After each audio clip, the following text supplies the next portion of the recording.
Okay. Welcome to Sips with the Suriel. I'm Jenna. I'm Danielle. And I'm Dina. We're just three best friends who like to get together and talk books. We would love for you to follow along with us each week, just like a book club. We will tell you the week before what book we will be discussing so you can make sure you've read it. If you check out our Instagram, each of us likes to make art, so we will post our art interpretations for each book. Today, we are honored to have the author Harper Hawthorne here with us. Harper is the author of Blood and Aether, which is part of the Harbinger series, and I hope I said all those words correctly. Harper, welcome. We are so happy to have you here. Thank you so much. I'm stoked to be here. Yay.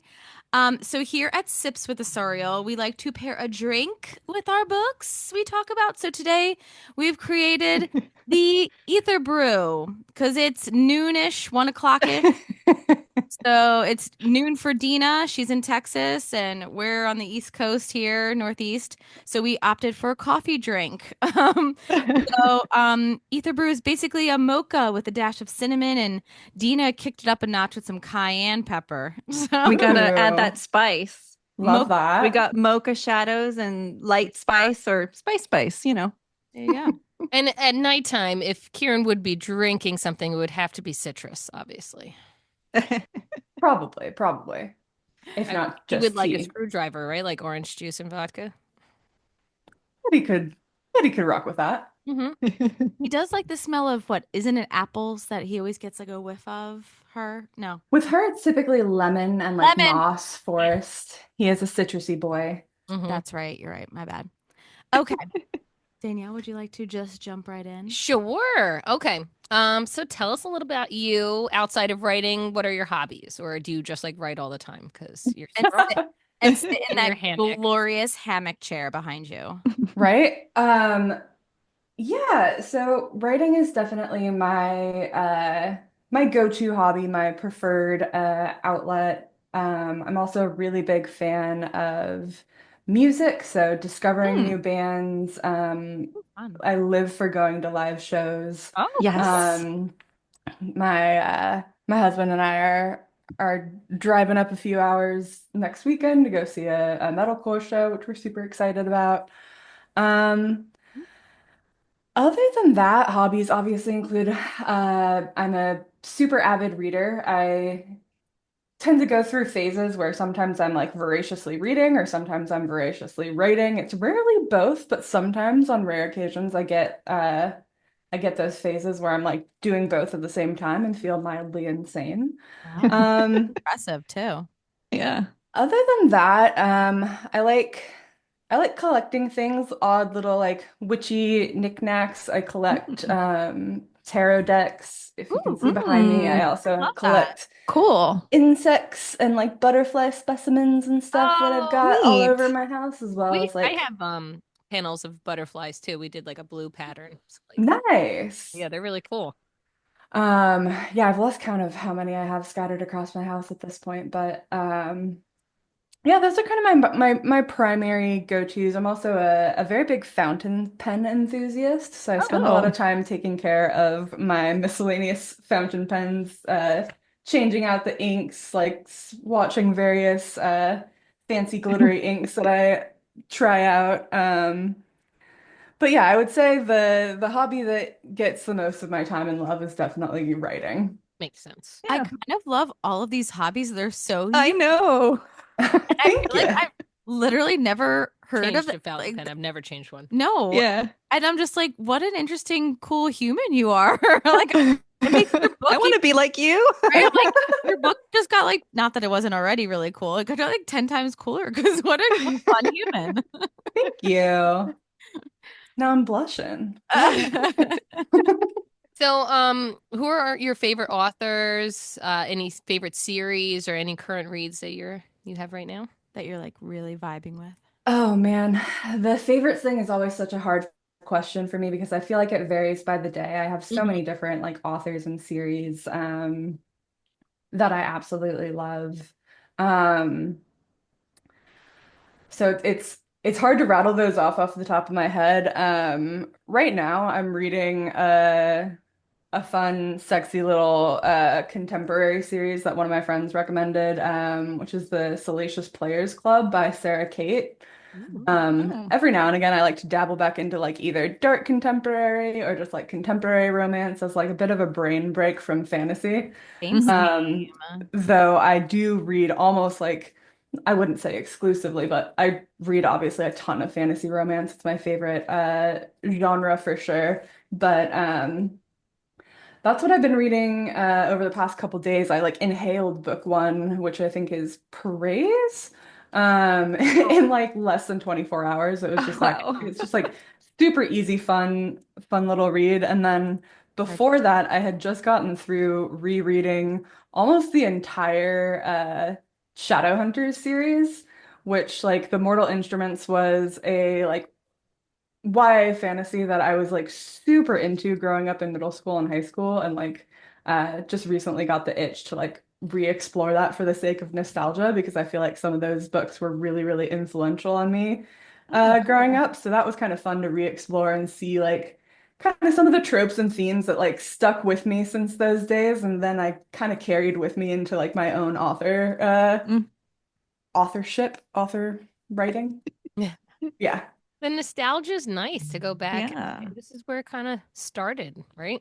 Yeah, it's very funny to me to do that sometimes and realize like when I'm reading the personality traits of like some of the love interests and stuff, I'm like, yep, that is where my brain chemicals changed and that became my type.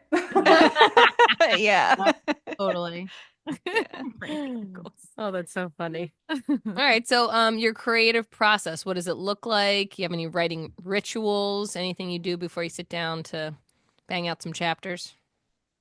Yeah, so I will say that since of Blood and Aether was the first book that I ever wrote, my process is kind of continually in flux as I discover what works for me and what is like most consistently helpful for me. But I do definitely like to ritualize my writing process. It makes it easier for me, especially as I'm not currently full-time. I still have a full-time, very creatively demanding job on the other side of the fence. So I like to ritualize my writing process to really kind of get me in to the zone and the headspace of just really digging in deep with my characters. So I usually like to kind of clear out my space, make sure that I'm comfortable, kind of check in with myself of like, when was the last time you ate? Because I know that once I get into the zone with writing, if I can lock into like my ideal headspace, I could go for hours. And Oh, it yeah. really takes my husband kind of like coming in and reminding me to feed myself Aw. to to get out of that headspace sometimes. So like checking in with myself, making sure I'm comfortable. I've eaten something recently. I've got water nearby. And then I like to like light a candle. I like to select the scents based on what kind of scene that I'm writing. Um, I like that. so sometimes it might be like a candle that reminds me of the character that I'm writing, or it just kind of captures the vibe of what I'm writing. And then I'll usually do at least one warm up. I often do two. The first warm up for myself that I do is like I grab my marker paper and like my marker sets, and I kind of just doodle the vibes of the scene that I want. I'm a perfectionist and struggle sometimes to like let myself get loose creatively and just like let myself write and come back and, edit and make it better later. So I found that like letting myself doodle and kind of relax creatively, I'm comfortable being a bad drawer. I get itchy when I feel like I'm a bad writer. So it's almost as if like doing the drawing helps me get into the more just creatively free mindset. So after I do that for something around like, 15 or 20 minutes, I'll usually, if I feel like I need it, go into a like handwritten warm up where I kind of write about the scene and what I'm trying to accomplish with it. I love that, especially being an English teacher. My students refuse to handwrite anything. I was like, You guys Oh don't man. won't draft anything if you just write a good copy on the computer. Like, you Mhm. gotta draft it out, I think. Mhm. Yeah, I feel like the fountain pens help me out, but I'm like very Oh. much a hand writer type That's Very cool. person. That's so cool. I've got like notebooks and notebooks. For the folks who are asking me questions like where's book two, it's like it's got its own Notes. notebook as well of where I just like I find that the physical act of handwriting helps like a lot with my creative process. And That's sometimes if I'm awesome. like really, really vibing with it, like a lot of, I wouldn't say a lot of the times, but especially more recently, I've found that sometimes in the process of doing the warm up, I'll actually latch on to a part of the scene that I kind of want to run with, and I will even start handwriting like the scene and then like go as far as like my mind and body wants to let me, and then sometimes I'll swap over to a keyboard. But I've handwritten entire chapters before, just kind of being on a roll through that like process for some reason. Wow. That's so fun. That is really Mhm. Did you ever post any of your own drawings? I don't typically. I send them sometimes to my friends when I think that they're either good or funny, but it's not like they're not what I would say like formally worth bragging about. Like I Oh. think some of them turn out cool, but that one I tend not to go into it planning to show anyone because that kind of helps me stay in that mind space of just it's okay if it's ugly. I'm just messing around and getting in the zone. okay. Mm-hmm. Very cool. All right. So what Yeah. inspired you to write this book, of Blood and Aether? Like, where did it come from? Oh man, I always love this question because it's a long-winded answer, but the TLDR of it is that back in December 2021, um, I had I was on a 2 week break from work, so I was on vacation. I had consumed a lot of media in like the last 6 months leading up to that I feel like had been very like influential and inspirational to me. There were a couple video games that I had played a lot, and the stories really resonated with me. Both Final Fantasy 14 Endwalker, um, surprisingly, a lot of Genshin Impact, and had watched a lot of like fantasy shows. I think in the couple years leading up to that, I had really returned back to being a reader after I think I had kind of gotten away from it for a while in like college and my early young adulthood. Um, and so many of those different influences just started to coalesce in my head, and my fixation on like one of the particular video games had me like interested in like dabbling in some self-indulgent fanfic based on some relationship dynamics that I was imagining in my head that weren't really canon to the stories that I was consuming, but I was like, I could see it. I could see it there. And as I started writing this initial fanfic, um, these like the relationship dynamics that were developing between these two characters felt really, or three characters felt like really compelling to me. And I started to realize that I would probably have more fun writing it if I created my own story and if I, kind of made these characters my own. So, um, after very kind of casually dabbling in some scenes written from the POV of it being fanfic, I kind of very quickly moved on to like, okay, how do I make these characters their own thing? And it all sort of just hit me in this very like frantic, I want to say like a week or 10-day period where like the inspiration just kept coming, and the lore and the world building and the backstories of these characters was just it was like a flood in my brain. It just kept coming. And I wrote down as much as was coming to me, and I was like frantically talking with one of my best friends in his DMs constantly because we play Dungeons and Dragons together and we're used to kind of like, talking about world and character creation, but now talking about it on a completely different level. And he was being an absolute enabler and asking me all these questions of like, well, how does the magic system work? And how does this learn? And like, why is he like this? And like, where did he come from?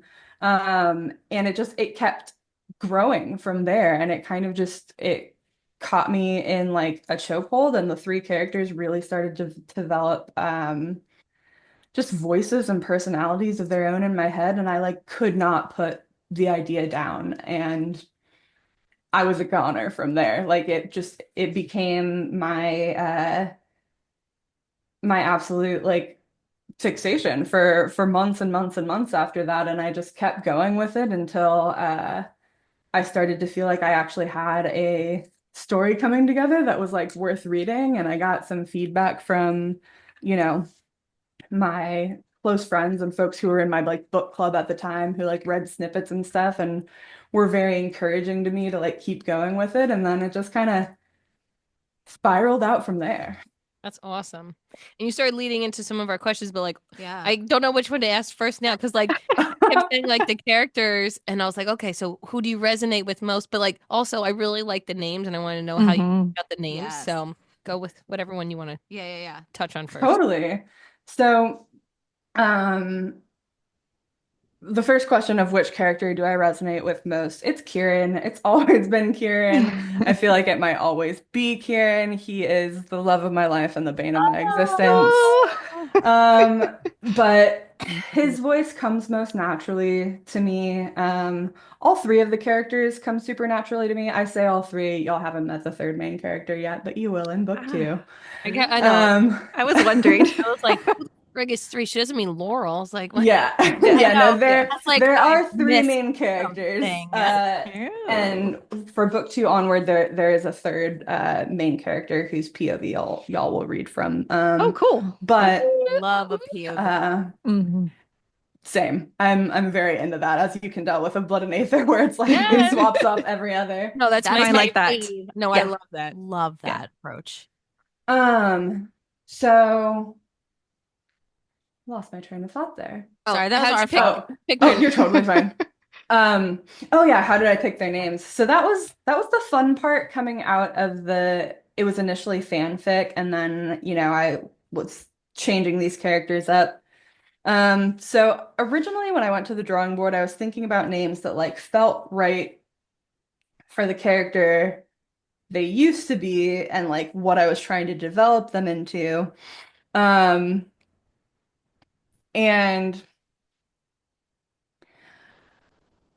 I don't really like remember my thought process for all of it, but it's interesting to me. There was a point in time where Kieran's name, um, in the endeavor to like make it more fantasy, I had almost combined like Arkin and Kieran's name to like make our Kieran a full name, and I was like toying around with that being Kieran's like full name with like Kieran or Kier maybe being a nickname.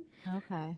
And then ended up not really liking that. It just was a little bit too strange and complicated for me. But when I like took that off, and I was looking at just the word or like the name Arkin as a name, it's technically a masculine name. I've only ever seen it used once before in other fiction.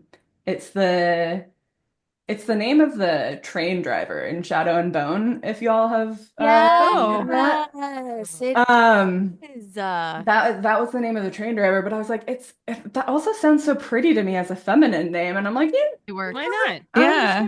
I'm gonna go for it. I liked that it was a little bit unique and that I hadn't seen a ton of it, because I know for me, when I get really attached to certain characters, like that name suddenly like belongs to them. Yeah. So wanted to make sure I was like grabbing names that like, felt like I could latch on to that as the character. And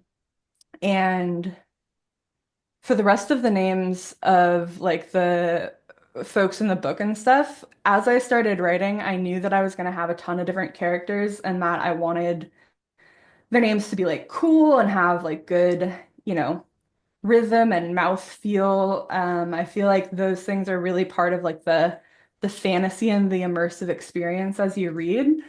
So I spent a lot of time on like baby sites and like putting together spreadsheets of like, here are masculine first names that I love, here are feminine first names that I love, here are surnames that I think sound badass and like fit within this world. Mm-hmm. And that spreadsheet kind of just became my little cheat sheet of like, oh, I need a new character now. I'm gonna go through and like select a name and Yeah. a surname that sounds good together, and Smart. then like pop that into my like directory of characters and on to the next one. Like that. No, that was Yeah. really good. Personally, love the name Kieran. That happens to be my husband's name. So Nice. he was And she was really getting excited confused too when we were When we're like texting texting, back like, and forth. "Hearing this, hearing that." Yeah, I was like, what did you say yesterday? You're like, oh, what was Kieran's? I'm like, what did we Oh, because we were talking about coffee, and I was like, "Oh yeah, let's get croissants and coffee, like Kieran's favorite breakfast place." And I was like, where's my husband's favorite breakfast place? Like, How do you know this? I was like, why don't I know? They're like, no. My husband was like, he's like, cool. So he's like a demigod. He's like really cool. I'm like, all right, slow down, slow down, slow down. The book's I not love after. that. He's like the book. I was like, the book's Give it not an after ego. you, buddy. Like, It's funny. I've never heard that. I've heard kind of opposite, more like horror stories from readers who are like, it was very hard for me to get through this because Kieran is the name of my son. And I was like, oh Oh, my God, I can't believe you even bothered going through that. That's a lot. That oh is wow. a lot. that would be so That's, weird. Yeah. I was kind of honored to hear that they made it through. I was like, really? Like, Thinking through Kieran going down on. yeah, like I Oh, think they had mentioned like I just changed his name in my head. I'm like, good for you. yeah, yeah. You have to. You would have to. That's great. Yeah. That's so funny. So you did touch on the world building and then the whole idea of the magic. I thought the magic system was super interesting, like conduit, Mhm. arcana, and all that. So you were talking about your Dungeons and Dragons friends and stuff. So did that help you build that? Like, because you do so much world building in preparation for like a game? I think so. I think my background in Dungeons and Dragons definitely just helped me have an idea of what kind of foundation and system that I wanted to build because I know that there are different kind of authors out there who don't necessarily need to define their own rules for their magic system. They might be a little bit comfortable with more softer magic systems that are a little bit more like hand wavy, like it works because it works. Mm-hmm. That's just not how my brain works. Mhm. You know, I will fully admit that like I'm the obsessive type. I'm a Virgo rising. It's kind of just in my personality to be like that. But I knew when I was building my magic system that like I wanted to understand it from the ground up. I wanted to understand how it came to be, how it actually functions. I wanted to know how it truly functions versus how the general populace thinks it functions. Mm-hmm. And I think that's what drew me to developing a magic system that was kind of based around like a science in a way. I think by kind of developing it from the ground up and understanding all of those things, even though that's not really explored on page or described on page in depth, there's a lot more to the system that y'all actually know or will discover until later in the series. Like with the But 19 and the studium and all that? the 19 and the studium and like how resonance, like how it's known to be and where it comes from and all that, like there's a lot of different layers kind of going on there that by figuring it out from the ground up, I was able to develop lore as I went, as it made sense, and how I kind of wanted it to behave specifically for the characters in the story. Um, and then once I was able to kind of figure all of those rules out, it's really easy to then incorporate into the world in like fun and creative ways because I understand it inherently. Right. I was gonna say like the rules. There were clear rules about magic and all that, and it was really interesting. And I was just telling the girls the other day, I was like, I like the magic in this. It's different, and the way they use it and how it was built Absolutely. is very different. And the rules, that was a good word to use. It's so intricate too. Like you could tell that there's more to it than what we learned. And I was like really trying to go slowly because I really want to be able to understand and maybe kind of pick up on something, hopefully, like little Easter eggs or something for the future. Good at that. She's But really but good. it was just really I don't know, I found it really interesting as well. I liked it. Thank you. Where am I? Okay. So if your book was adapted into a film, who would be your dream cast for your main characters? Arkin, Kieran. Oh man, this is a hard question for me because it's so difficult for me to like identify like actors and like real people who I feel like would just perfectly encapsulate them. Um, but oh man. We can circle back. Yeah, it's okay. No, you're totally fine. I don't remember the name of some of like the models and actresses off the top of my head that I've thought of for Arkin. I know that like face claim wise, there is a model called Vito Basso when he was younger and had longer hair, who is definitely my face claim for Kieran. He shows up on Pinterest a lot. Okay. But when he like at present, Oh. I'm so Oh, curious man, I as to gotta like Google which now. image y'all are seeing, but Oh. Nice. I'm a fan. yep. Yeah. That's Yep, him. that's him. Yeah, he's all over Karen's Pinterest board. That's funny. Heck yeah. Oh, I like that.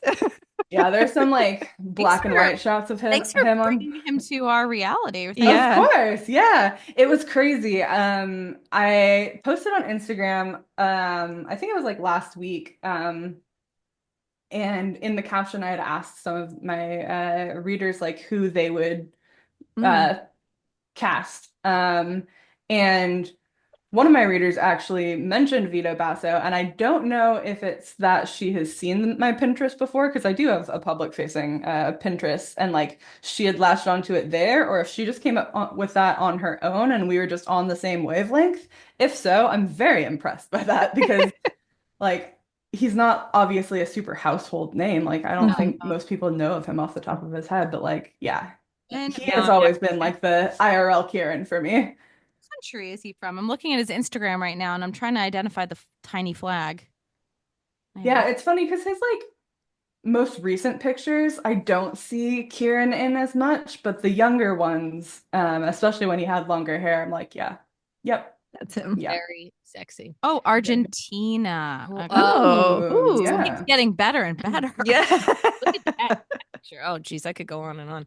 Well, our next My question was about your friend. sex scene. Just applauding you for those sex scenes. Like, Why, No thank question, you. just not a question. Not It a was question. well just, done. Just a really great compliment. Great job. Thank Beautiful you. amount of chili peppers. It went on for a lovely extended period of time. It was We're big fans of spice, and you're great. yep.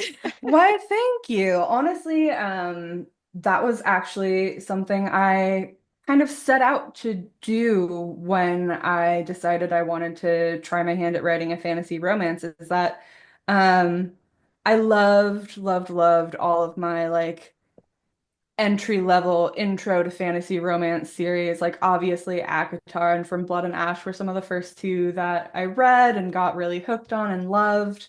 But I always personally found that I wanted a little bit more from the sex scenes. I wanted them to be a little bit longer. I wanted to get more POVs. I wanted them to be a little bit more explicit and fun. I think it's egregious that there are so many worlds out there that are fantasy and magic related, and like yet you never see the fantasy or magic elements coming on into the bedroom. Like you tell me No, that yeah, somebody's that was got Yeah. cool. Like the powers glue. and they're Uh-huh. using Yeah. them. Like, come on now. Let's use a little shadow Yeah. flying in the bedroom. Come on. Exactly.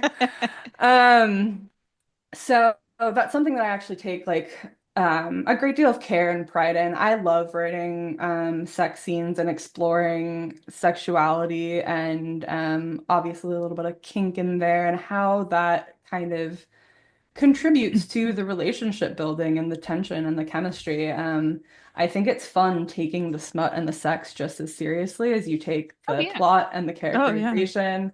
Um, I love when you call and her sweetheart every time, man. Yeah. Killing me, man. Yeah. Um, He's I know. fantastic. He's funny. Mm-hmm. Now we know he's actually gorgeous in real life. God, obnoxiously so, yes, unfortunately. charismatic, intelligent, brave. He's all the things, really. I love him. I absolutely hate him. Um, it's funny. I know that it surprises people sometimes the way that I talk about Arkin and Kieran, and Victor as well for my writing group who gets to deal with all my book two onward thoughts. But they they really are like fully realized characters and people in my head. So they've got their own personalities like going constantly, and Kieran is by far the most obnoxious one. That's funny. All right, there you I go. love that. All right, That's Dana. funny. So kind of speaking on the sex scenes and incorporating their magic during the time, so we like to make art, right? So I actually made something in advance of this, right? And that's part of the scene that I did. It's actually both of their hands hovering over each other and one's shadow and one's light. So I'll send it to you so you can check it out. But that part, like I can like going back to that, that's how great and inspiring that scene was. So very cool. Thank you so much. I'm actually really excited. I've always wanted to see like that moment drawn. Brought to So life. I'm Okay, very ooh. excited. Okay, good. So Talented. like speaking on that like character artwork, I noticed that you did have some on your Instagram. How does it yes. feel to see them actually brought to life? Oh man, to be honest, it's straight up addicting. I started getting character art done, I want to say within like 6 months of starting the story, back before I had any idea of like um commercial licensing or like the business element for it. For me, it was just I was using that as a tool to kind of motivate me to celebrate, big word count goals and stuff. Getting character art is just kind of a way to like see my babies come to Mhm. life. Uh, and then obviously as I started approaching publishing and learning a little bit more about the types of licensing that you need to get when you're using these images as like advertisements and stuff like that. Um, I started to kind of take getting that art a little bit more seriously and treating it more like a business expense, but it's still very surreal to me to like see what I see in my head like captured by an artist. It took a while to kind of get there. The first few pieces that I feel like I got done of Arkin and Kieran in particular, like it wasn't quite capturing him, Mhm. but all it really takes is one artist getting it right, and then you have the like reference point of like, okay, this is the character, and then it feels like for me, like some of the art that I get is just like it gets closer and closer to Oh. looking like what you see in your head. And it was honestly kind of a wild experience for me when one of my readers actually commissioned a piece of character art of them from a Oh. different artist. And uh, this reader, Lilia, the piece that she had gotten done by this artist called Kaler in Arts was like the most accurate depiction of them I had ever seen. And it Oh like wow. took my breath away. I was like Oh. staring at this image and I was like practically like in tears because I was like, this is so close to what I see in my head. Um, and then of course, naturally I had to like go blow up that artist's DMs and be like, how do I get on your list? Because holy shit. And then, got a second piece from them, which is the one that folks will see pinned in the center of my Okay. Instagram. Yeah. Yeah. Yeah. That is also by that artist, and again is like some of like the closest like depictions of them that I've ever seen in art. Um, and it's magical. It's truly Gorgeous. it's inspiring, it's addicting, it's cool, and it's even better now because it's like anytime I get it, I know that like my readers are excited and Hmm. happy to be fed with more images of them. So it's like it's a Absolutely. win-win situation for me at this Yeah. point. I Yeah. know as a reader, I always like to I go to the Instagram page just to see if there's any character art. That way I can also visualize what you have in mind for your characters. So Yeah. very cool. So one of the parts that made me laugh and I immediately highlighted in my Kindle was Karen struggling to want to see Arkin like they're in that struggle, right? Of Mhm. being just friends, but also trying to stay away from each other. And he says, so it was just me and the tea kettle screaming ourselves into midnight or at midnight. Like I thought it was so funny.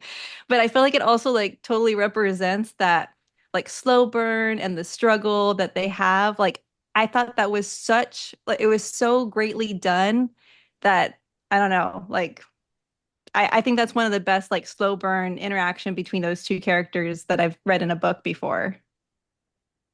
Thank you. It felt very real. Yeah. It's interesting because like I didn't necessarily go into a Blood and Aether being like, I want to write a slow burn.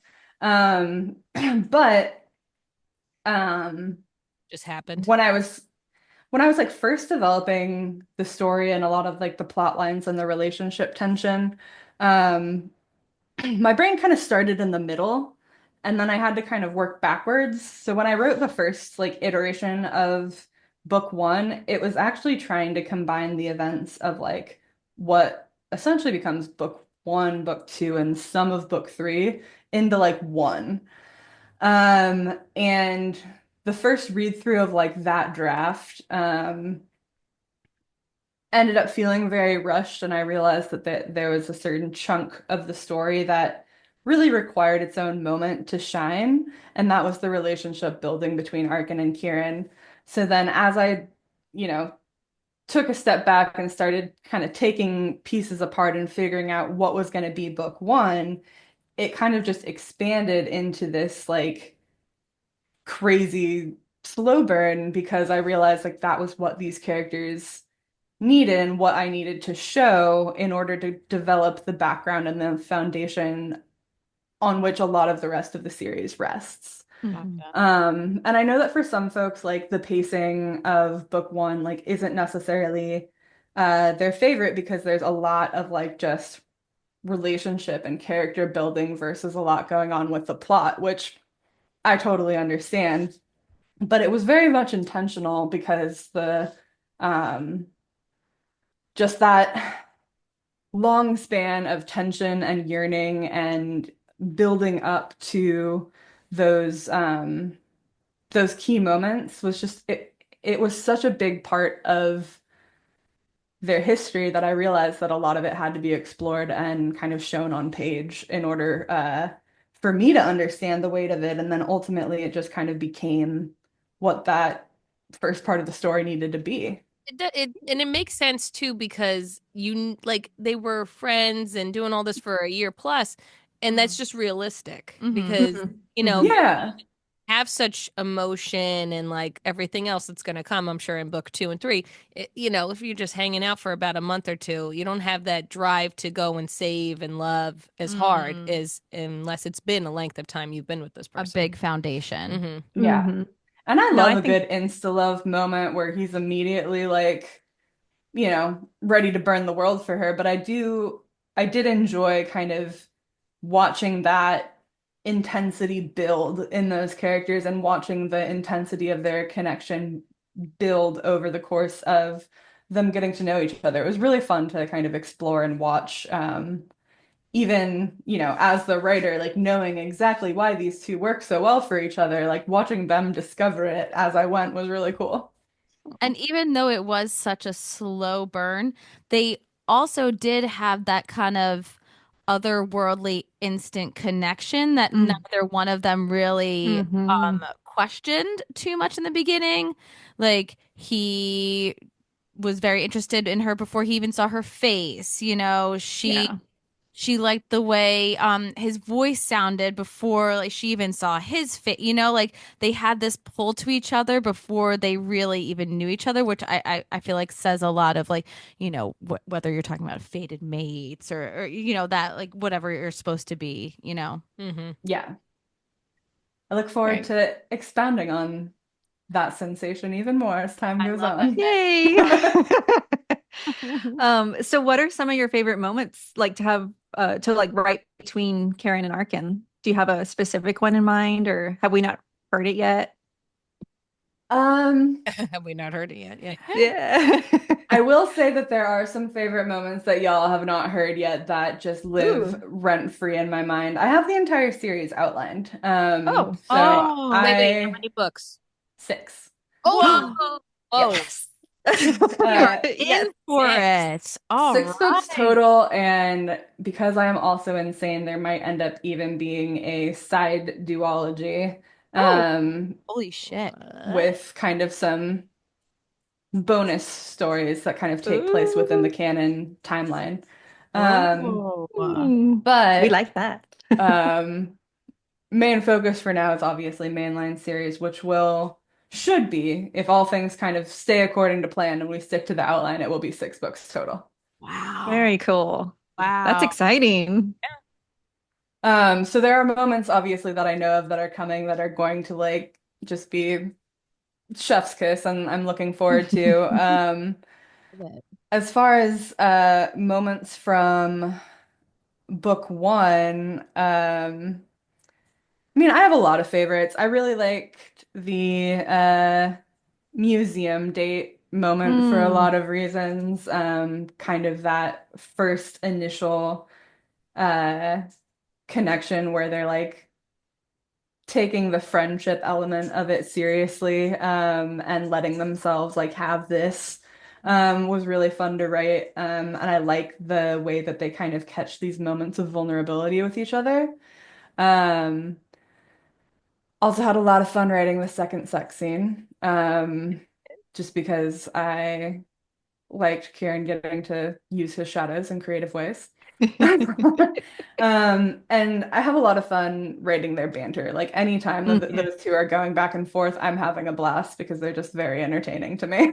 I They live are. here for it. Yeah. Very cool.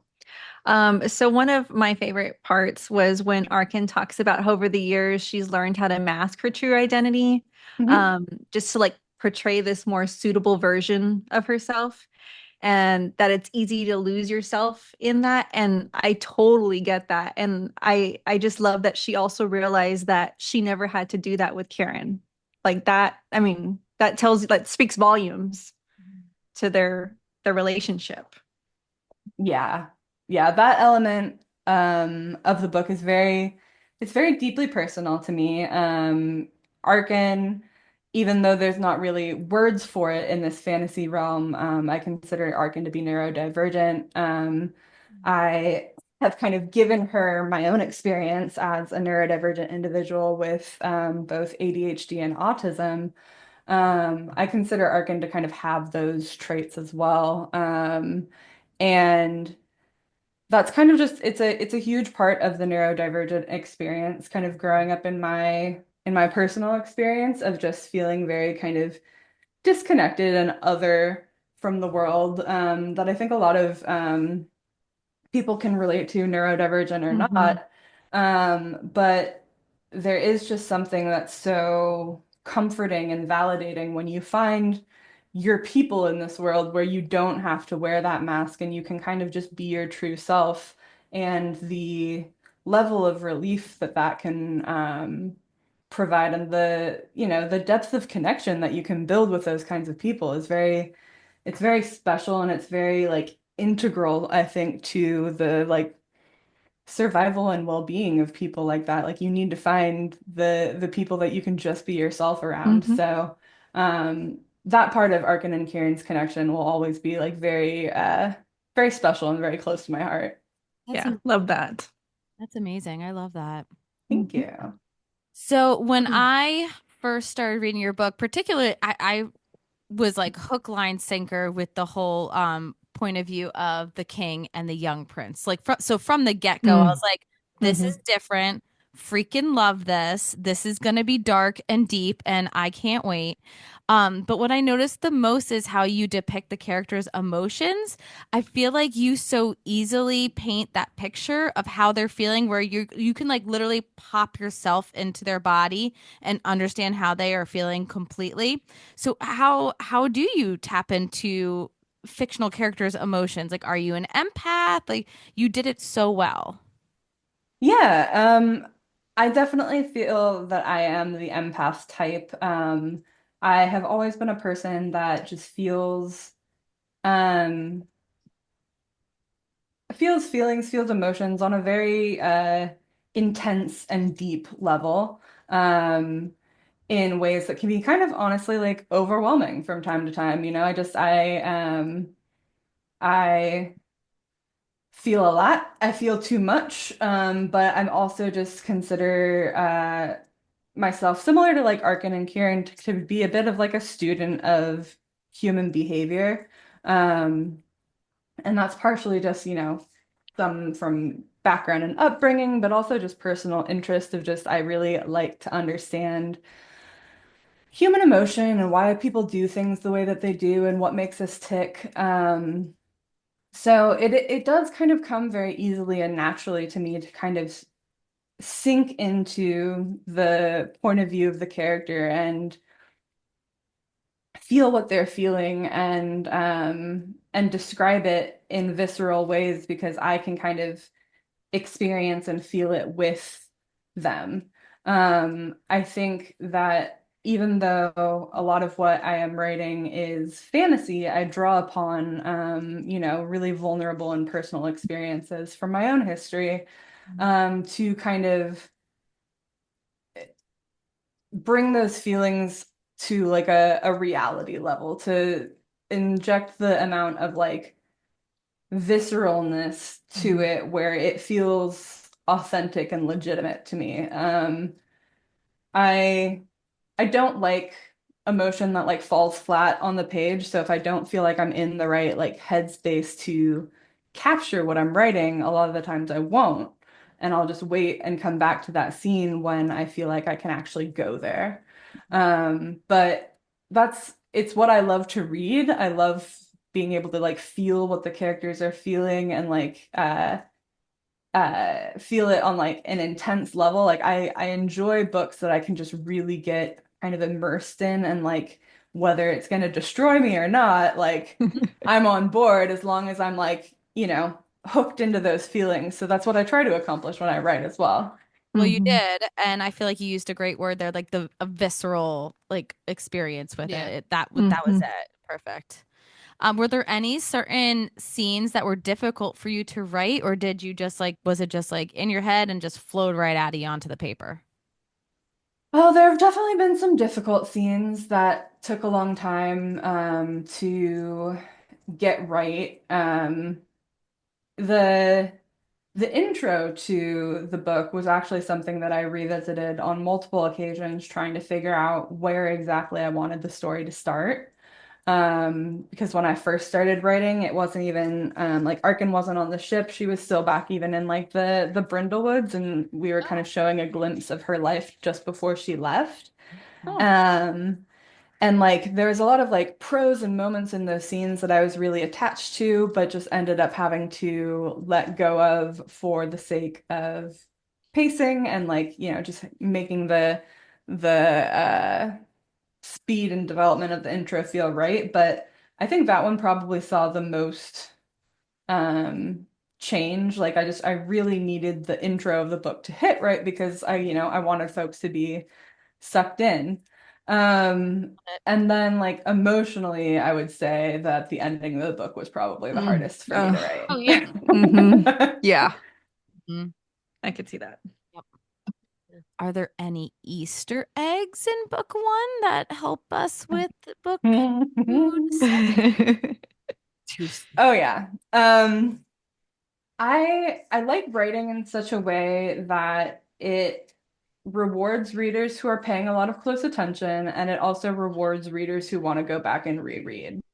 One of my favorite things about books, as somebody who is a chronic rereader of like my favorite books for comfort, is like I love the experience of rereading a book and with the context you have of having already read it, certain things kind of popping out and you notice it.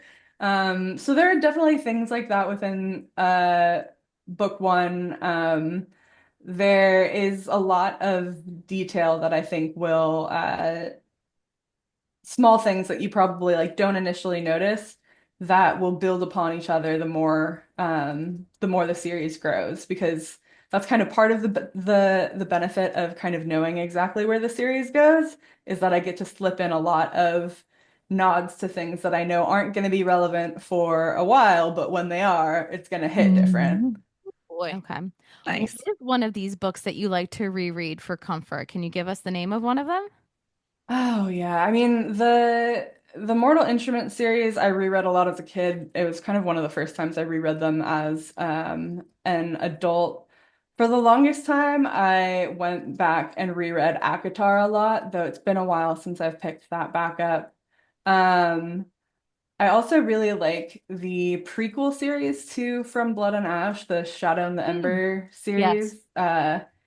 Nyktos is probably my second favorite Shadow Daddy. Kieran obviously cannot be dethroned, but he gets close. I'm trying to think of what some others are. There are a lot of different books that I'll go back to. I'm such a mood reader, so I'm a mood reader even with what I want to reread. Yeah. But yeah, I support rereading, and I like throwing Easter eggs and such in. It's been really fun to see some readers like reread and then hop in my Discord and start like mentioning their theories and things, and me just having to sit there like I cannot confirm or deny some of this. That actually ties perfectly into our next question, which is how do you feel about fan theories and are you surprised by any of them? I love fan theories. I love that anyone cares enough about my work that they want to think about like what's happening next and theorize on it. That's like super special and surreal to me. Um, I have been surprised by what some people have picked up on for sure. I have been surprised by the accuracy of certain things. Cool. I obviously refuse to uh tell them if they're right. But there have definitely been a couple people who have like said certain things and I've been like, motherfucker, how did you get that already? And then I'm like, does that mean I'm doing my job right or wrong? I can't tell. But it is cool to see, especially when folks are like picking up on things that aren't necessarily going to come to fruition anytime soon, but they might be on the right track. Very cool. It's fun. It's a lot of fun. I don't know. As a reader, I feel like when you haven't come out and said something and then you have this theory and then you end up being right, it feels really good. So I would say like it's still a good thing. It's not necessarily a bad thing. Yeah, totally. It means that the flow of the book is making sense, you know? Yeah. Yeah. I will say that there's a lot of things that I see readers kind of mention due to how the book ends that they want to see in book two. And for some of that, I'm just kind of sitting back and like being like, buckle up, Buttercup. We got some interesting places to go before we get there. Don't worry. Uh-oh. We have 5 more books here. Yep. Oh boy. We really better buckle up. So Gonna be a ride. all of us talked a lot in detail about this book and how we loved that you included the LGBTQ plus community. And I feel like not many authors are brave enough to do that, especially indie authors. For main characters. Yes, to have like the female and male lead be a part of that queer community. So it was really refreshing, especially in today's climate, for it to be so normalized in this world, in your world that you created, which I kind of wish was real life. But it was just like, yeah, like no big deal. Like, yep, yep, I like boys and I like girls, and yep, nope, I'm a straight up lesbian, and dad's gonna have to betroth me to somebody else, like. Yeah. It was very nice and refreshing. So thank you for that. Of course. I love to hear that folks enjoy that because it's something that was just important to me. Like I think I go into fantasy for escapism as well as like comfort and inspiration. And I think there's value in exploring worlds that it's just normalized, where it's safe to have a queer experience and be a queer person. And also just a little bit selfishly, like as a bisexual woman, like I wanted to see more bi characters like take the main stage. Especially men. Like you don't see as much bi men representation, I feel like, in fantasy as well. So it was really important to me for it to be both Kieran and Arkin who are bi, and for the rest of the cast to have, queer characters as well. Because I don't know, that's what's normal to me, A lot of my friends are queer, most of them are, I think. I think it's just like so yeah, it's always exciting to me when like readers see that and appreciate that and like that it means something to them, because unfortunately there are people who read and that's a reason why they didn't like the book and feel the need to inform me of that. But you can like, keep that back to yourself. Like that, the book was not for you. But sorry about that. I kind of love that the first like sexual interaction we get is Kieran being attracted to the man, not the woman, that couple that approached him.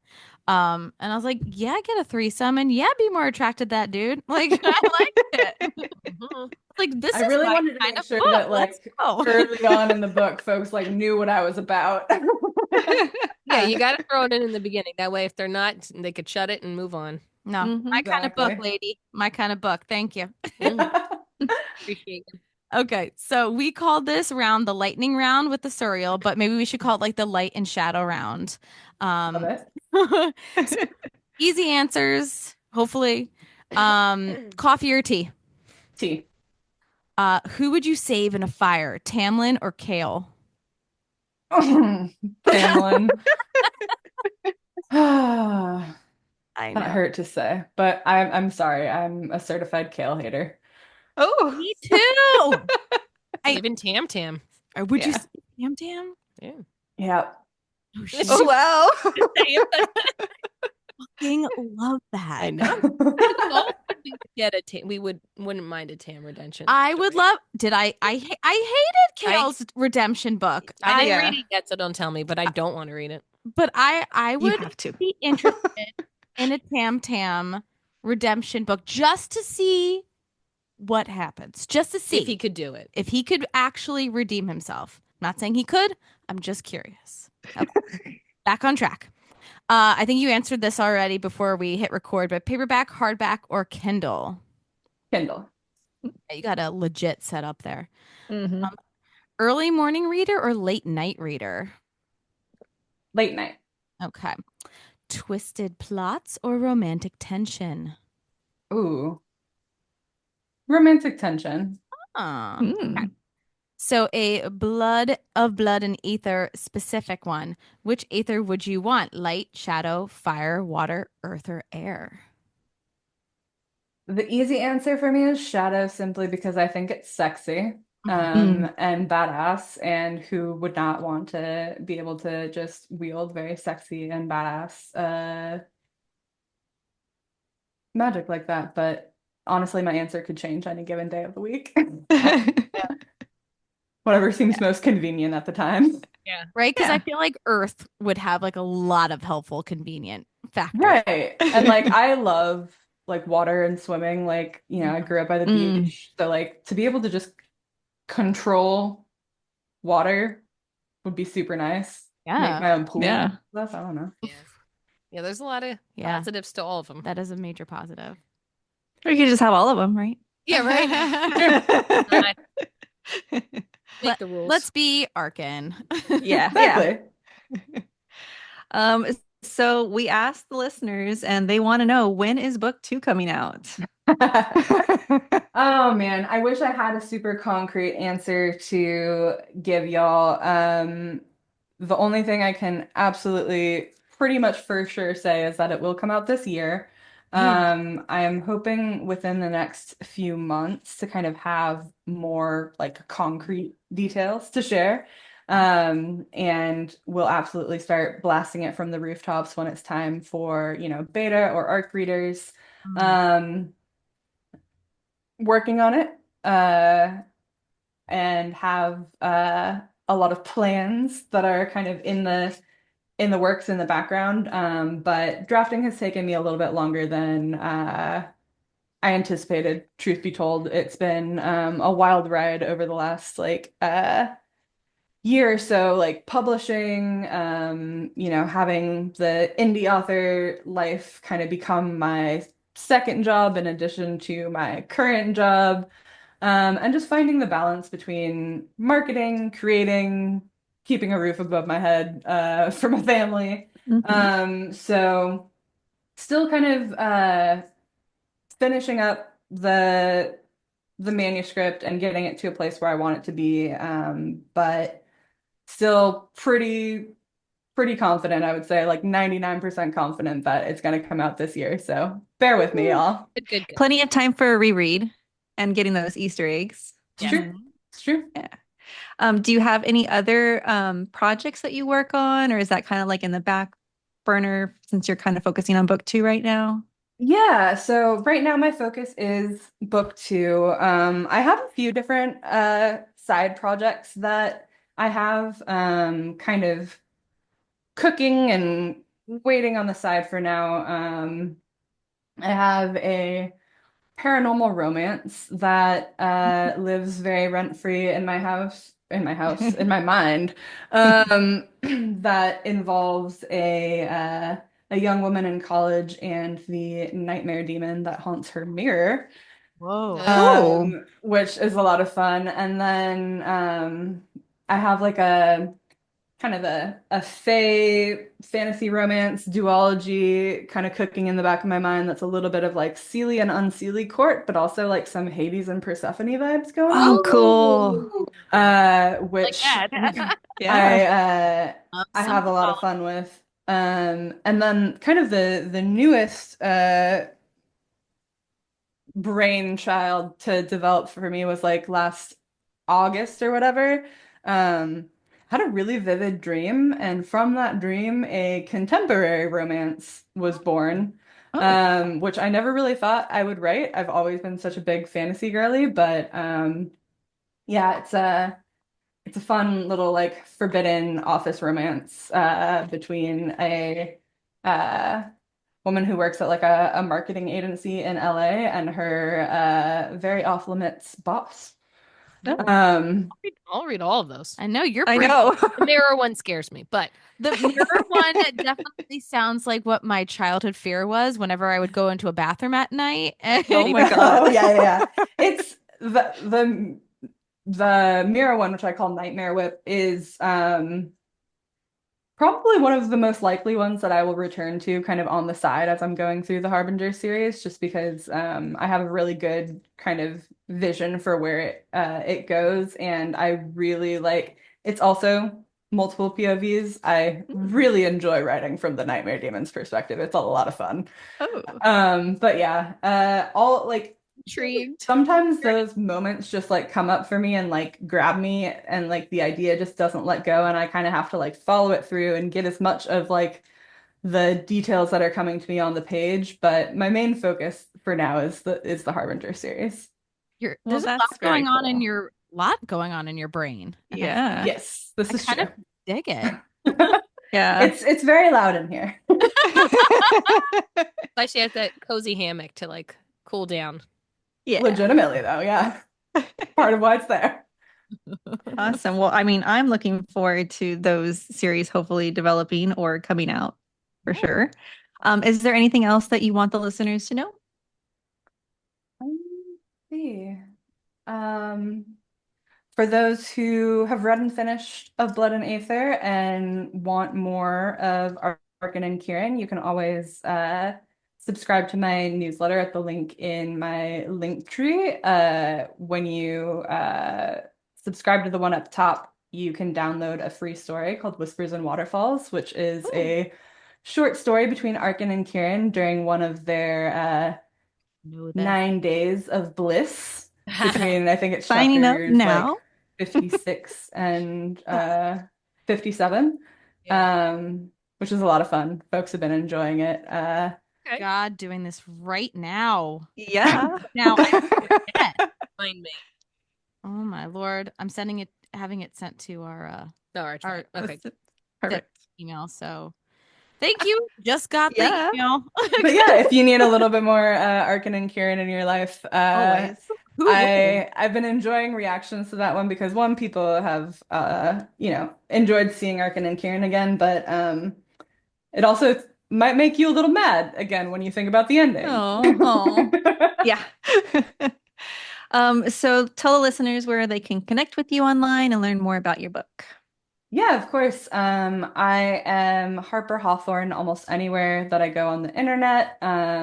I'm most active on social platforms like Instagram, but y'all can find me on Twitter, Threads, TikTok, all of that. You can find all of my work on Amazon and Audible, and you can subscribe to my newsletter at harperhawthorne.substack.com. But yeah, I'm pretty easy to find. Try to keep all Awesome. my usernames the same. Yeah. Thank you so much. Of All right, course. everybody. So please make sure you follow us everywhere you listen. Rate and review us, please. Follow us on Instagram at Sips with the Suriel, Suriel. Click our Linktree bio and follow us on Goodreads. We will also put our episodes each week out on YouTube, so please subscribe, same name, Sips with the Suriel. All right, friends, keep reading to whatever end. Bye. Bye. Bye.